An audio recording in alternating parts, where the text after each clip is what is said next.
सो बेटा आज का हमारा टॉपिक है difference between the properties of true solution, colloidal solution and suspension. इन तीनों की प्रॉपर्टीज में क्या डिफरेंस है।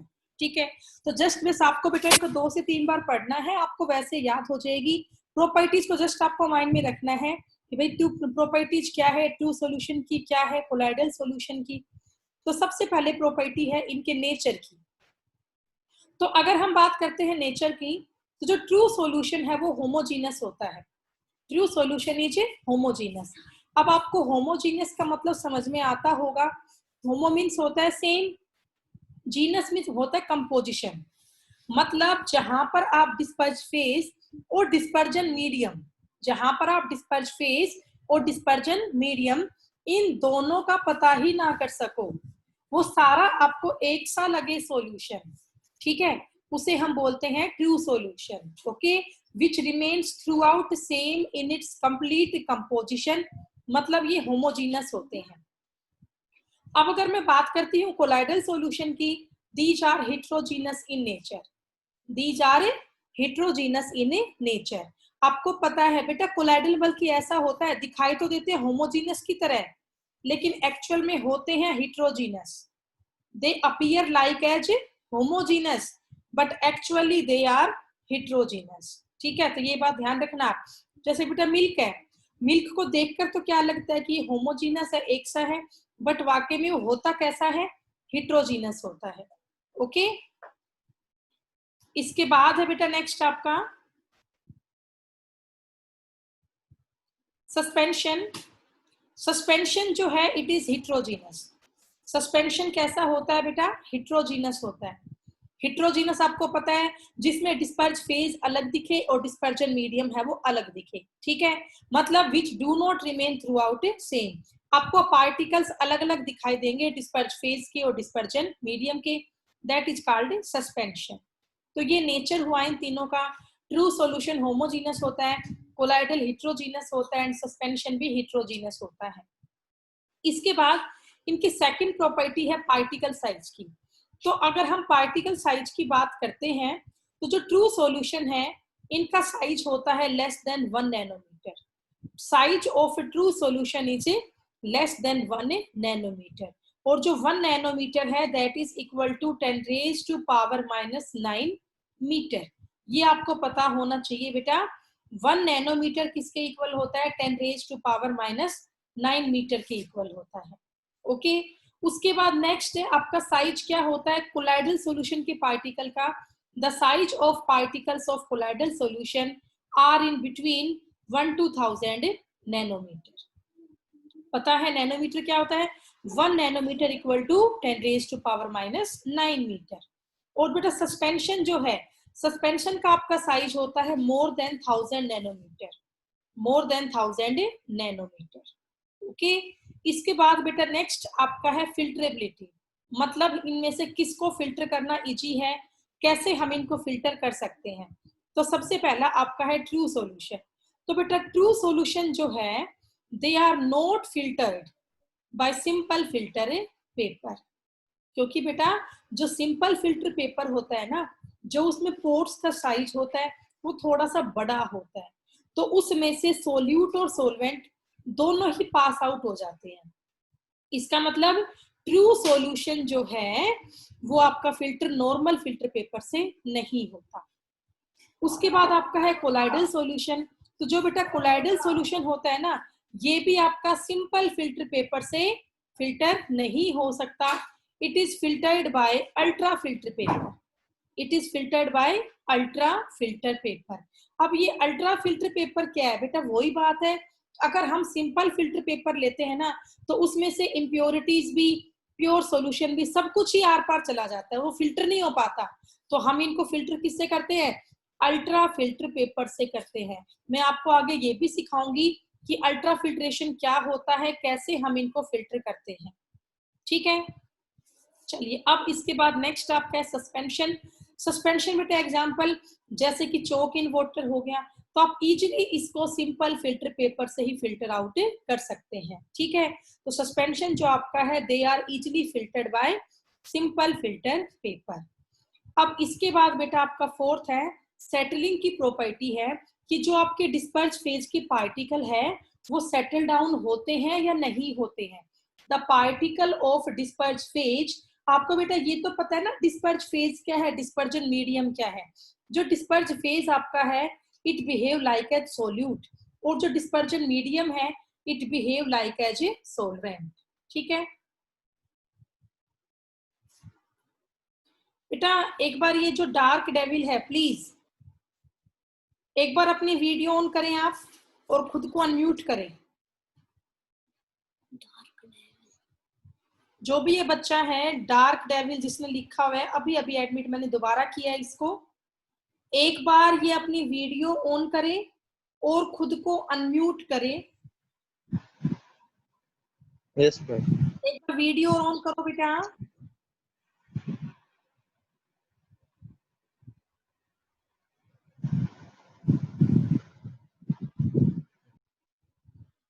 तो अब बेटा इसके बाद आगे आप देखिए, हम सेटलिंग की प्रॉपर्टी डिस्कस कर रहे थे।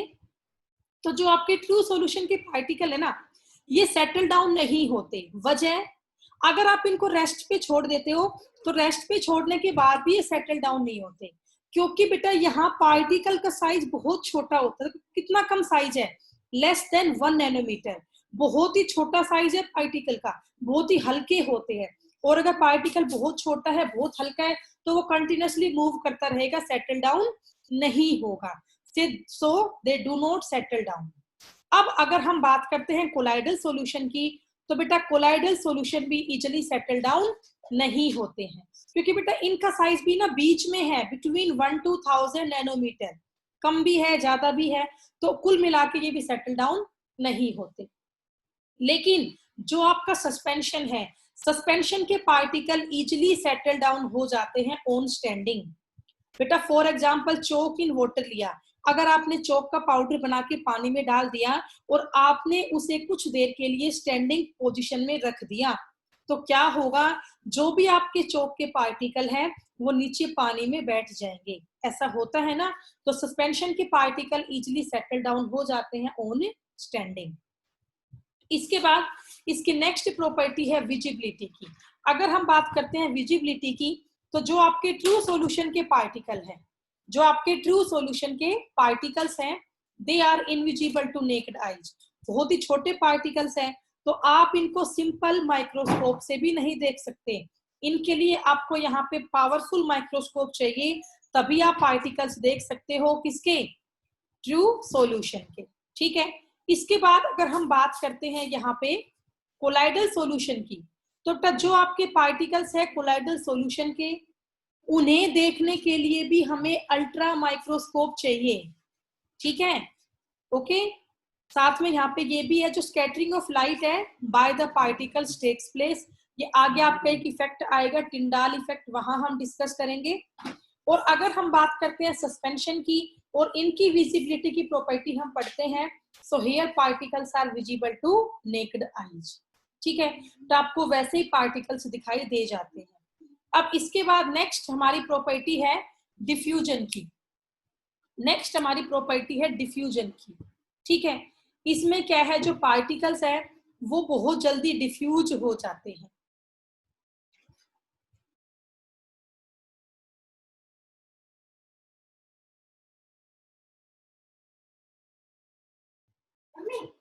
तो बेटा यहाँ पर जो पार्टिकल्स है वो इजीली डिफ्यूज हो जाते हैं। इसका मतलब क्या है, diffusion means intermixing of particle, बहुत छोटे पार्टिकल है, स्मॉल साइज के पार्टिकल है, तो बहुत ही क्विकली आपस में डिफ्यूज हो जाते हैं। अगर मैं बात करती हूँ कोलाइडल सॉल्यूशन की, सो पार्टिकल्स आर डिफ्यूज स्लोली। वजह, बेटा इनका साइज फिर भी बीच की रेंज में है, ना बहुत छोटे और ना बहुत ही बड़े हैं, तो दे डिफ्यूज बट स्लोली डिफ्यूज। और अगर हम बात करते हैं सस्पेंशन की, दे डू नॉट डिफ्यूज। ठीक है, क्योंकि बेटा सस्पेंशन में पार्टिकल क्या है, बड़े बड़े साइज के होते हैं, उनकी इजीली मिक्सिंग होती नहीं है, दे डू नॉट डिफ्यूज। अब इसके बाद लास्ट प्रॉपर्टी है इनकी अपीयरेंस की।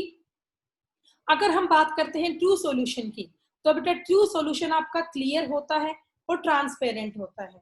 True solution is clear and transparent. अगर बात करें कोलाइडल सॉल्यूशन की, तो बेटा ट्रांसलूसेंट होता है और सस्पेंशन आपका ओपैक होता है। मतलब क्या है, ट्रांसपेरेंट जिसमें बिल्कुल आर पार दिखे, ओपाक जिसमें बिल्कुल भी ना दिखे, और ट्रांसलूसेंट क्या है, इन दोनों के बीच का है, दिखाई देता भी है और नहीं भी दिखाई देता है। और लास्ट अब इसमें है इनके एग्जाम्पल्स। तो एग्जाम्पल आपके ट्रू सॉल्यूशन के है salt solution and sugar solution. भी हम सॉल्ट को मिक्स करते हैं वाटर के अंदर, तो पता नहीं चलता आफ्टर सम टाइम सॉल्ट के पार्टिकल कहाँ गए और वाटर के पार्टिकल्स कहाँ हैं। ठीक है, तो भाई इनके एग्जाम्पल्स हुए साल्ट सॉल्यूशन हो गया, शुगर का सॉल्यूशन हो गया, कॉपर सल्फेट इन वाटर हो गया। All of these are example of true solution. अगर हम बात करते हैं कोलाइडल सॉल्यूशन की, तो क्या आपका मिल्क हुआ, स्मोक है, फोग है, all of these are example of colloidal solution. और नेक्स्ट आपका है सस्पेंशन। बेटा कोई भी टैबलेट मेडिसिन आपने डाली पानी में, वो सस्पेंशन का एग्जाम्पल है। चोक इन वाटर है, सस्पेंशन का एग्जाम्पल है। मिल्क ऑफ मैग्नीशिया है, सस्पेंशन का एग्जाम्पल है। तो बेटा आपको इन प्रॉपर्टीज को बस 2 से 3 टाइम पढ़ना है, आपको हल्का सा याद हो जाएगा किस प्रॉपर्टी में क्या है, इतना ही आपको करना है।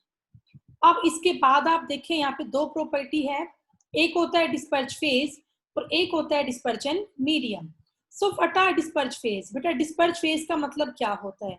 तो डिस्पर्ज फेज जो है ना, अब ये टर्म दोनों यूज कहाँ होती है? In case of colloidal solution.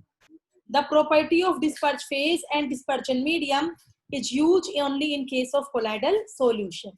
ठीक है, जब ट्रू सॉल्यूशन होता है तो वहां हम सोल्यूटेंट सोलवेंट की प्रॉपर्टी का यूज करते हैं, लेकिन कोलाइडल सॉल्यूशन में हम डिस्पर्ज फेज और डिस्पर्जन मीडियम की प्रॉपर्टी का यूज करते हैं।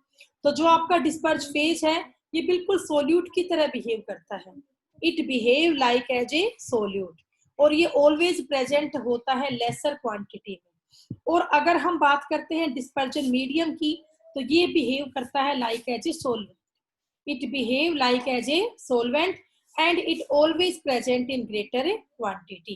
ठीक है, बड़ी कॉमन सी बात है। जैसे मान लीजिए बेटा ये बोलते हो मिल्क है, मिल्क में क्या होता है? Fat suspended in water. तो फैट वहां पर क्या है? डिस्पर्ज फेज है। ठीक है, और वाटर आपका क्या है? डिस्पर्जन मीडियम है। ओके, सो बेटा अब इसके बाद नेक्स्ट टॉपिक आपका है classification of colloidal solution. Classification of colloidal solution कि हमने किस किस टाइप से क्लासिफाई किया है कोलाइडल सॉल्यूशन को। तो जनरल बेटा ये आपकी 3 टाइप्स है जिनके बेस पे हमने क्लासिफिकेशन की है। फर्स्ट टाइप है आपकी on the basis of physical state, on the basis of physical state of disperse phase and dispersion medium. इसका मतलब ये है बेटा कि जो डिस्पर्ज फेज है और जो आपका डिस्पर्जन मीडियम है उनकी स्टेट कैसी है, वो सॉलिड स्टेट में है, लिक्विड में है या गैसियस में है, दोनों की स्टेट सॉलिड है या एक सॉलिड है एक लिक्विड है, दोनों लिक्विड है दोनों गैस है। तो उसके बेस पे हमने क्लासिफाई किया है कोलाइडल सॉल्यूशन को। सेकंड है आपका on the basis of nature of interaction. बेटा इंटरेक्शन का मतलब मान सकते हो आप बॉन्डिंग का नेचर, कि जो आपके डिस्पर्स फेज और डिस्पर्जन मीडियम के पार्टिकल्स हैं उनके बीच में कैसी बॉन्डिंग है, वो वीक फोर्स से आपस में जुड़े हुए हैं या उनके बीच में स्ट्रॉन्ग बॉन्डिंग है। ठीक है, तो उनके बीच में कैसा फोर्स ऑफ अट्रैक्शन है, उसी को हम बोलते हैं नेचर ऑफ इंटरेक्शन। तो आपकी सेकंड टाइप है क्लासिफिकेशन की on the basis of nature of interaction between the disperse phase and dispersion medium. ठीक है बेटा, अब लास्ट हमने इन्हें क्लासिफाई किया है on the basis of type of particles, on the basis of type of particles of dispersed phase। ठीक है, कि बेटा जो आपके डिस्पर्ज फेज के पार्टिकल है वो स्मॉल साइज के हैं, बड़े साइज के हैं, कैसे पार्टिकल है? तो पार्टिकल के साइज के बेस पे, डिस्पर्ज फेज के पार्टिकल्स के साइज के बेस पे हमने इसमें थर्ड टाइप में क्लासिफाई किया है। So these are the 3 ways to classify the colloidal solution. First is on the basis of physical state, second is on the basis of nature of interaction, and third is on the basis of size of particles of dispersed phase. तो अब इन तीनों को बेटा हम यहाँ 1 by 1 discuss करेंगे। तो सबसे पहले हम करते हैं classification of colloids on the basis of physical state. ठीक है बेटा, सबसे पहले हम कर रहे हैं फिजिकल स्टेट के बेस पे। तो ये आपके 8 टाइप के कोलाइडल सॉल्यूशन है on the basis of physical state, on the basis of physical state। आपको बेटा इनमें ये याद करना है किस कोलाइड में डिस्पर्ज फेज क्या है और डिस्पर्जन मीडियम क्या है। ठीक है, और साथ में उनके एग्जाम्पल्स। अब बेटा एग्जाम्पल्स को आपको रिलेट करके याद करना पड़ेगा, डायरेक्टली तो याद नहीं होंगे, रिलेट करना बड़ा आसान है, फिर आप इस टॉपिक को कर सकते हैं। तो अब यहाँ 1 बाय 1 सारे कोलाइड्स पढ़ेंगे। सबसे पहला है सॉलिड सोल। सबसे पहला कोलाइड कौन सा है? Solid sol. तो आपको मतलब नाम से समझ में आ रहा होगा, सॉलिड सोल है मतलब solid in solid, disperse phase और डिस्पर्जन मीडियम दोनों ही आपके सॉलिड स्टेट में है। Disperse phase and dispersion medium both are present in solid state. मतलब ये कह सकते हो solid disperse in solid, solid disperse in solid. बेटा एग्जांपल देखो, कलर्ड ग्लास, जो भी बेटा कलर्ड ग्लास होते हैं यूज होते हैं डेकोरेशन पर्पज में। जेमस्टोन्स, बेटा रूबी है, टोपाज है, सफायर है, ये सब क्या है? जेमस्टोन्स है। तो ये सभी किसके एग्जांपल होते हैं? सॉलिड सोल के। तो अब बेटा एमसीक्यू में क्वेश्चन क्या क्या बन सकता है? या तो आपसे ये पूछेंगे सॉलिड सोल क्या होता है, तो आप बता सकते हो जहां पे डिस्पर्ज फेज और डिस्पर्जन मीडियम दोनों ही सॉलिड स्टेट में होते हैं। या ये आ सकता है कलर्ड ग्लास है, जेमस्टोन्स है, किसके एग्जांपल है? तो आप बता सकते हो easily these are examples of solid sol. ठीक है। अब तो इसके बाद नेक्स्ट आप देखो सेकंड टाइप है कोलाइड की, सोल। सेकंड टाइप क्या है? सोल। पहले था सिर्फ सॉलिड सोल, अब सोल है ओनली, सॉलिड हट गया आगे से। तो सोल को आप कैसे याद करेंगे वो देखिए। SOL है तो आप यू याद रखना, S और O से बन गया सॉलिड और L से बन गया लिक्विड। मतलब सोल हुआ solid disperse in liquid, solid dispersed in liquids. ठीक है, कि कोई भी सॉलिड है उसको हमने लिक्विड में डिस्पर्ज किया है। मीन्स आप ये मान लो सॉलिड की क्वांटिटी तो होगी कम और लिक्विड की क्वांटिटी होगी ज्यादा। इसके एग्जांपल्स क्या है? जैसे बेटा पेंट्स हो गया, सेल फ्लूइड हो गया, ये किसके एग्जांपल है? सोल के एग्जांपल है। अब बेटा इसके बाद जो थर्ड और फोर्थ है ये दोनों आपके एग्जांपल है एरोसोल के। थर्ड और फोर्थ दोनों ही आपके क्या है? एरोसोल है। बट कुछ फर्क है, एक आपका है सॉलिड एरोसोल और एक है आपका liquid aerosol. Now what is the difference between solid aerosol and liquid aerosol? ठीक है बेटा, तो पहले तो आपको ये याद करना है एरोसोल का मतलब क्या है। एरो मीन्स एयर हो गया, एरो मीन्स क्या हो गया बेटा? एयर। तो एरोसोल का मतलब होता है जहां पर डिस्पर्जन मीडियम एयर हो, मतलब एक्सेस में यहाँ पे गैस है, एयर है। तो आप देख पा रहे हो चाहे सॉलिड एरोसोल है चाहे आपका लिक्विड एरोसोल है, दोनों में ही डिस्पर्जन मीडियम क्या है? गैस है। बस फर्क कितना है, जहां मैंने लिखा है सॉलिड एरोसोल वो तो आपका हुआ सॉलिड इन गैस और लिक्विड एरोसोल क्या हुआ? Liquid in gas. ठीक है, it is the only difference in solid aerosol and liquid aerosol. अब बेटा एग्जांपल आप खुद देखें, सॉलिड एरोसोल की एग्जांपल क्या है? Smoke and dust. Smoke and dust. आपको पता है स्मोक क्या होता है बेटा? स्मोक, स्मोक बेटा कार्बन होते हैं, अनबर्न्ट पार्टिकल कार्बन होते हैं एयर के अंदर। तो अनबर्न्ट कार्बन पार्टिकल है एयर में, तो वो कार्बन पार्टिकल किसका काम करेंगे? सॉलिड का। और एयर मतलब क्या हो गया? गैसियस। तो फिर से बना ना सॉलिड इन गैस। ठीक है, तो ये किसका एग्जाम्पल हो गया? आपका सॉलिड एरोसोल का एग्जाम्पल हो गया। ऐसे डस्ट आपका है बेटा, डस्ट के पार्टिकल भी किस में मूव करते रहते हैं? एयर में। तो ये भी सॉलिड इन गैस हुआ। तो स्मोक हुआ, डस्ट हुआ, these are examples of solid aerosol. Okay बेटा, अब इसके बाद नेक्स्ट है आपका लिक्विड एरोसोल। अब मतलब समझ में आ रहा है लिक्विड इन गैस या liquid in air. So meaning क्या है लिक्विड एरोसोल का? जहां पे डिस्पर्ज फेज तो आपका लिक्विड है बट डिस्पर्जन मीडियम क्या है? गैस है। फॉर एग्जाम्पल देखिए आप, जैसे फोग हुआ, मिस्ट है, क्लाउड है, इंसेक्टिसाइड स्प्रे है। तो क्लाउड है, इसे मॉइस्चर होता है एयर के अंदर, तो मॉइस्चर इन एयर, तो मॉइस्चर मतलब लिक्विड स्टेट हुई, एयर मीन से गैसियस स्टेट हुई। तो फोग है, मिस्ट है, क्लाउड है, इंसेक्टिसाइड स्प्रे है, all of these are example of liquid aerosol. Okay, अब बेटा इसके बाद फिफ्थ है आपका इमल्शन। Fifth is emulsion. तो इमल्शन सबसे इजी है, इसमें दोनों ही लिक्विड स्टेट में होते हैं, डिस्पर्ज फेज भी एंड डिस्पर्जन मीडियम भी, both are present in liquid state. So what are emulsion? Liquid in liquid, liquid in liquid. जैसे बेटा आपका मिल्क हुआ, हेयर क्रीम हुआ, all of these are example of emulsion. अब इसके बाद नेक्स्ट आपका है जेल। जेल क्या होता है? जो सोल था ना, सोल का जस्ट अपोजिट क्या होता है? जेल। सोल क्या था? Solid in liquid. सोल क्या था बेटा? सॉलिड इन लिक्विड था। जेल आपका क्या होगा? लिक्विड इन सॉलिड होगा।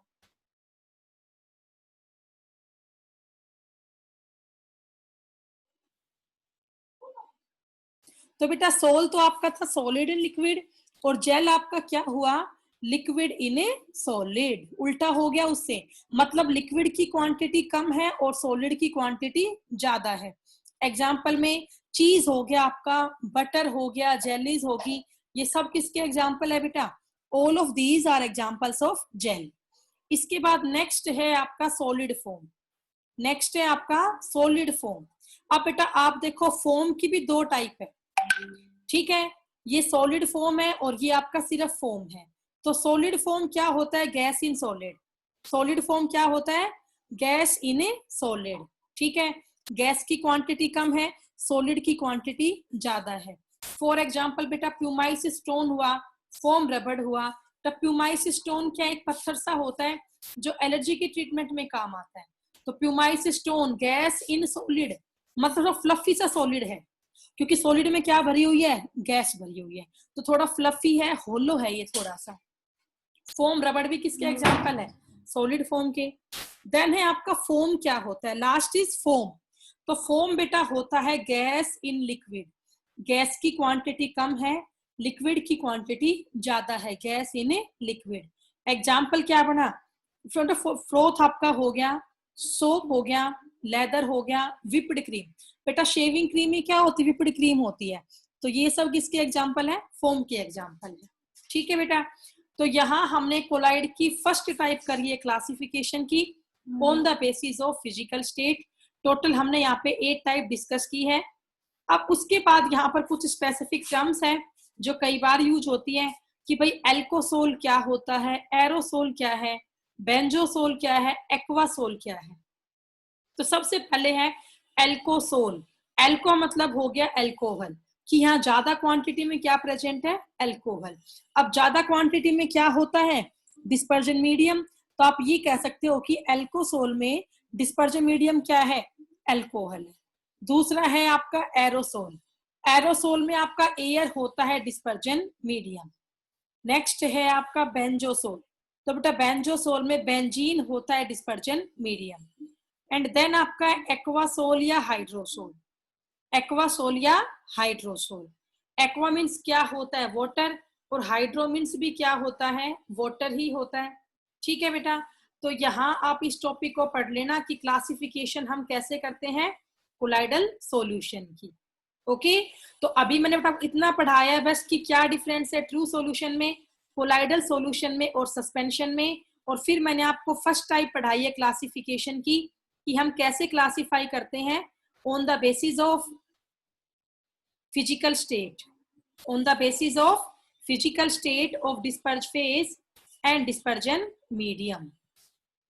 ओके, अब बेटा इसके बाद चलो नेक्स्ट टाइप हम पढ़ेंगे सेकंड क्लासिफिकेशन। अब यहाँ पे हम डिस्कस करेंगे, और बेटा सेकंड क्लासिफिकेशन आपकी है on the basis of nature of interaction. Second है on the basis of nature of interaction between the disperse phase and dispersion medium. Okay, तो यहाँ आप देखिए बेटा, यहाँ पर है हमारा प्रॉपर्टी। सबसे पहली प्रॉपर्टी है नेचर ऑफ इंटरेक्शन। पहले आप ये देखो, इंटरेक्शन के बेस पे हमने दो टाइप में डिवाइड किया है कोलाइडल सॉल्यूशन को। एक होता है इंट्रिंसिक सोल, एक होता है एक्सट्रिंसिक सोल।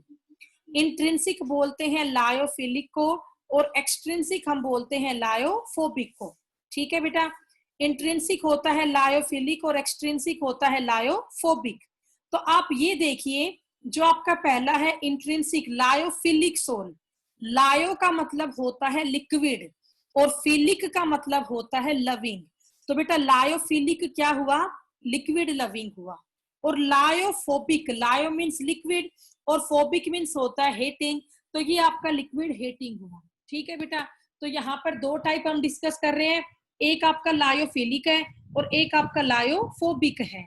अब लायोफिलिक में पहली प्रॉपर्टी आप पढ़े नेचर ऑफ इंटरेक्शन, तो आपको समझ में तो खुद ही आ रहा होगा लिक्विड लविंग है, मतलब बेटा यहाँ पर जो पार्टिकल्स हैं डिस्पर्ज फेज के और डिस्पर्जन मीडियम के, वो पार्टिकल साथ साथ रहना चाहते हैं, उनके बीच में एक स्ट्रॉन्ग फोर्स ऑफ अट्रैक्शन है। तो आप क्या कहेंगे in case of lyophilic sol, in case of lyophilic soul there is very strong interaction between the dispersed phase and dispersion medium। पर बेटा लायोफोबिक में तो क्या है लिक्विड हेटिंग है, मतलब जो आपके डिस्पर्ज फेज के पार्टिकल है वो रहना ही नहीं चाहते किसके साथ, डिस्पर्जन मीडियम के साथ। तो आप क्या कहेंगे जो आपका लायोफोबिक सोल है there is the weak interaction between the disperse phase and dispersion medium. Okay, अब तक इसके बाद सेकंड है method of preparation, method of preparation.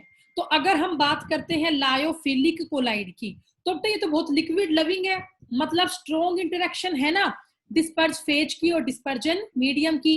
तो मैं ये कह सकती हूँ कि अगर हम यहाँ मिक्स कर देते हैं डिस्पर्ज फेज को और डिस्पर्जन मीडियम को, बस आपको तो उनको डालना है, सिर्फ मिक्स करना है, मिक्स करते वो अपने आप ही क्या बना देते हैं कोलाइडल सॉल्यूशन, क्योंकि ये दोनों एक साथ रहना चाहते हैं। So they can prepare very easily by direct mixing.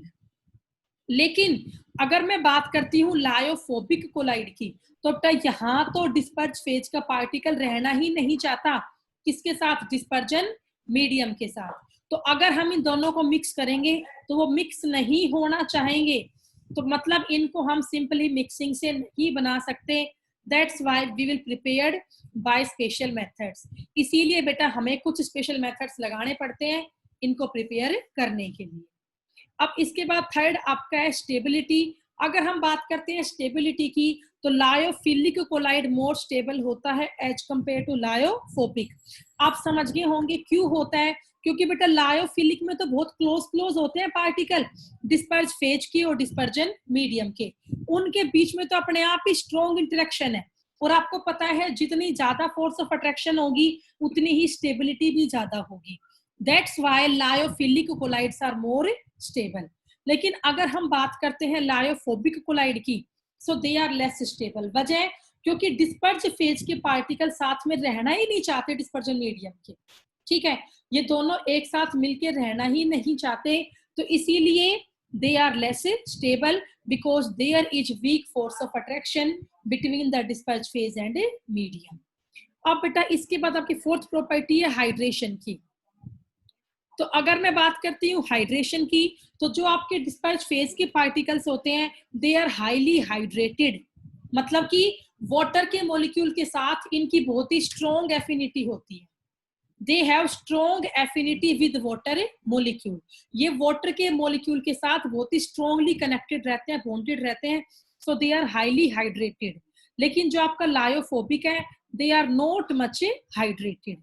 Okay, तो इसके बाद आपकी नेक्स्ट प्रॉपर्टी है कि जो आपका लायोफिलिक कोलाइड होता है they are reversible in nature.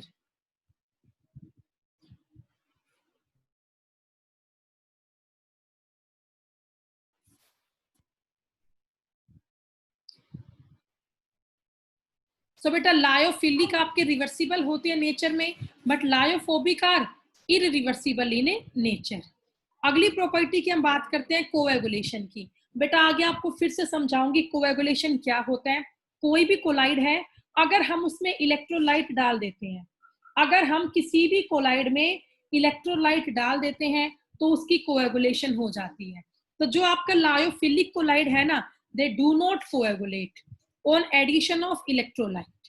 Lyophilic collide do not coagulate on addition of electrolyte, क्योंकि ये पहले ही स्टेबल है, और जो चीज स्टेबल है ना वो इजिली उसमें कोई भी फर्क नहीं आता है इलेक्ट्रोलाइट डालने से। That's why they do not coagulate. लेकिन अगर मैं बात करती हूँ लायोफोबिक कोलाइड की, तो they get easily coagulate on addition of electrolyte.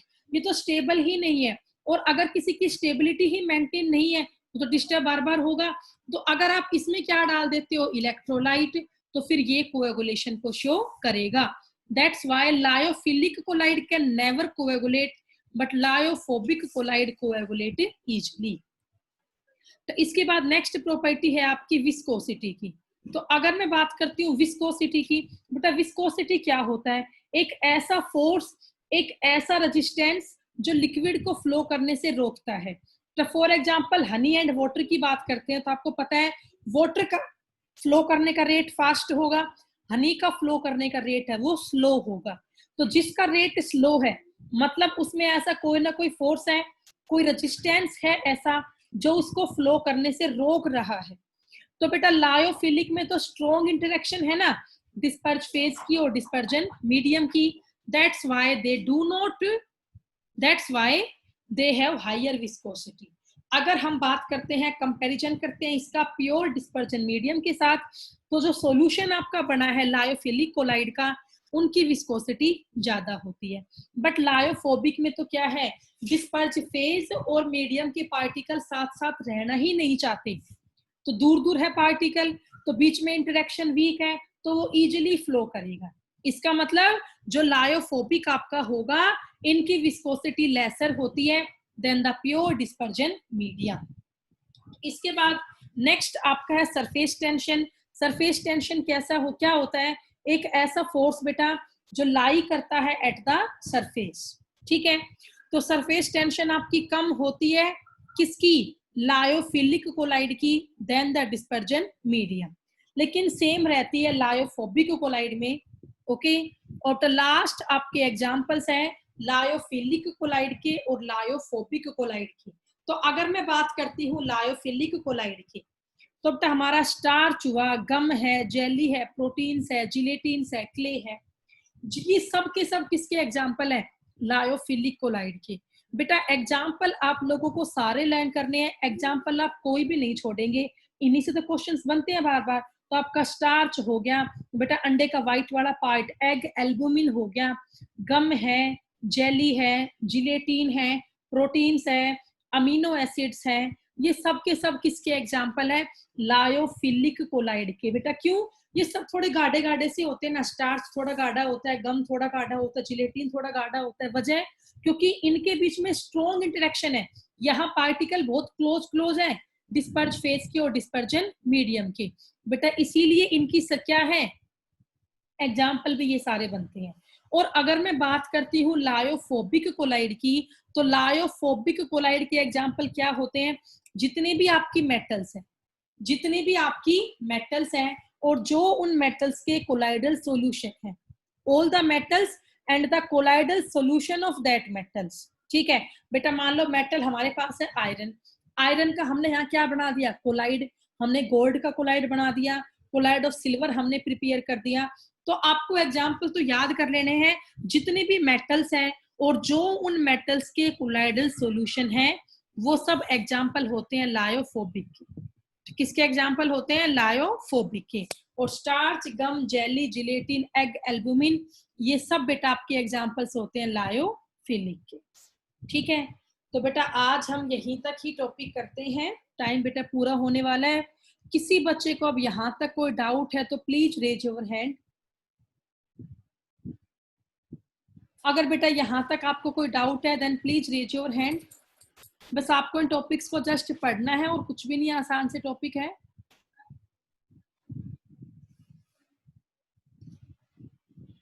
No doubt I think, ठीक है बेटा। तो भी आप लोग इतना आप कर लें आज, बाकी फिर हम कल करेंगे।